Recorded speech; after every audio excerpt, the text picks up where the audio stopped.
ஒரு பிஸ்னஸ் ஓனராக நம்ம நிறையா கற்றுக்குறோம். யூடியூப்பில் நிறைய ஃபோரமில் போய் மீட்டிங் அட்டன் பண்ணுறதுல இன்னும் பல வகையில் நம்ம கற்றுக்கிட்டே இருக்கிறோம்.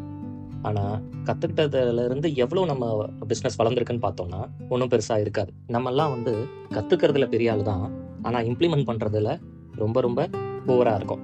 ஒரு விஷயத்த நம்ம ஒத்துக்கிட்டு தான் ஆகணும். என்னதான் ஒர்க் ஷாப்ஸு, வீடியோஸு, மோட்டிவேஷன், பல சக்ஸஸ் ஸ்டோரிஸ் எல்லாம் இருந்தாலும் நம்மளால் ஏன் நம்ம பிஸ்னஸில் ஒரு மாற்றத்தை வர வைக்க முடியலன்னா, நம்ம ஒன்றும் சோம்பேறி கிடையாது, இல்லை நம்மளால் முடியாமல் இல்லை. நம்ம ஒரு ஒரு சூழலுக்குள்ளேயோ ஒரு வட்டத்துக்குள்ளேயோ மாட்டிக்கிட்டு அதுலேயே உழல்றோம். அதுலேருந்து எப்போ உடைச்சிட்டு வெளியே வரோமோ அப்போ தான் நமக்கான பிரேக் த்ரூ நடக்கும். இதில் ஒரு 5 முக்கிய காரணங்கள் இருக்குது. அன்றாட வேலைகளில் எவ்வளோ வேலை இருக்குது தெரியுமா எனக்கு, நான் எங்கே தான் ஆரம்பிக்கிறதுன்னு ஒன்றும் தெரில, இன்றைக்கி என்ன தான் செய்யறதுன்னு தெரில அப்படின்னு நினைக்கிறது. அப்படியே நம்ம ஒரு விஷயத்தை கற்றுக்கிட்டு இதை போய் நம்ம டீமில் போய் சொன்னால் அவன் கேட்பானா, அவன் என்ன வேலை அதிகமாக கொடுக்குறாரு இவர் அப்படின்னு நினைப்பானா அப்படின்னு நம்ம எம்ப்ளாயியை நம்மளே குறைவாக மதிப்பிடுறது. அப்புறம் இப்போ கற்றுக்கிட்டோம், ஆனால் நாளைக்கே போய் இதை பண்ணிடணும் பாரு அப்படின்னு நினச்சிருவோம்.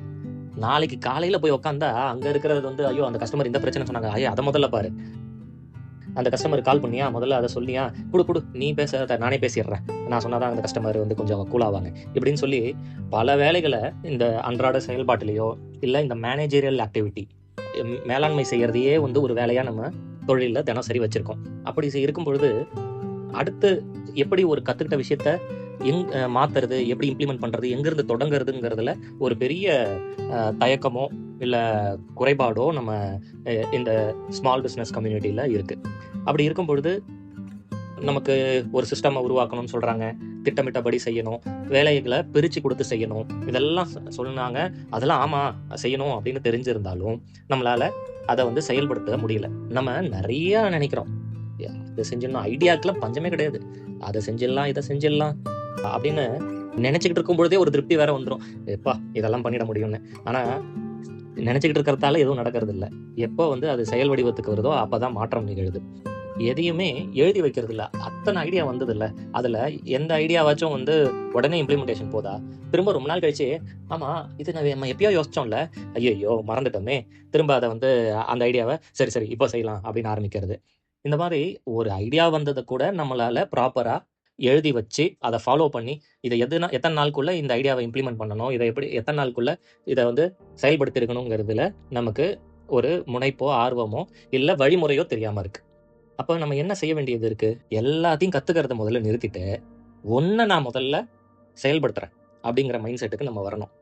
ஒன்று தெரிஞ்சுக்குங்க, நம்ம கற்றுக்கிறது நம்ம மைண்டை கண்டிப்பாக பெட்டர் ஆக்கும் தான், ஆனால் செயல்படுத்துறது தான் நம்ம பிஸ்னஸை பெட்டர் ஆக்கும்.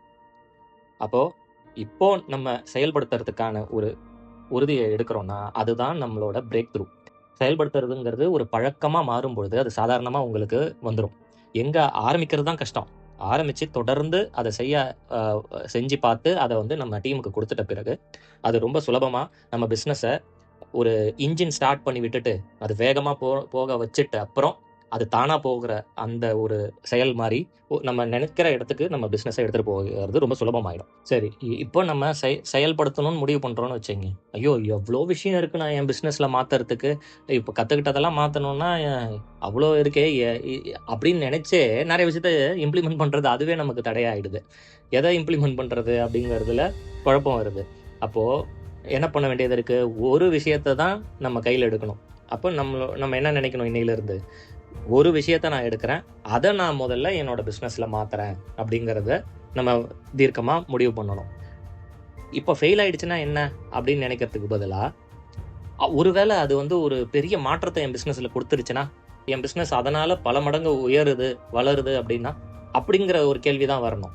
அதுக்கு பதிலாக ஐயோ ஃபெயில் ஆகிடுச்சுனான்ற கேள்விக்குள்ளே நம்ம போக வேண்டாம். எனக்கு இதெல்லாம் இம்ப்ளிமெண்ட் பண்ணுறதுக்கே நேரம் இல்லை, ஒரு நாளைக்கு நான் செய்கிற வேலையை என்னால் சொல்லிக்க முடியல, இதில் எங்கேருந்து நான் இதை இம்ப்ளிமெண்ட் பண்ணுறது அப்படின்னு யோசிக்கிற மைண்ட் செட்டில் இருந்து ஒரு நாளைக்கு நான் 5 நிமிஷம் மட்டும் ஒதுக்குறேன், ஒரு சேஞ்சு வெறும் 5 நிமிஷம், இதை நான் தொடர்ந்து நான் செய்கிறேன் அப்படின்ற ஒரு முடிவு எடுத்தால் போதும். இந்த மைண்ட் செட்டோட நம்ம நம்மளோட பிஸ்னஸ் அப்ரோச்சை எடுக்கிறோன்னா கண்டிப்பாக நீங்கள் என்ன கற்றுக்கிட்டாலும் அதை உங்களால் இம்ப்ளிமெண்ட் பண்ணிட முடியும்.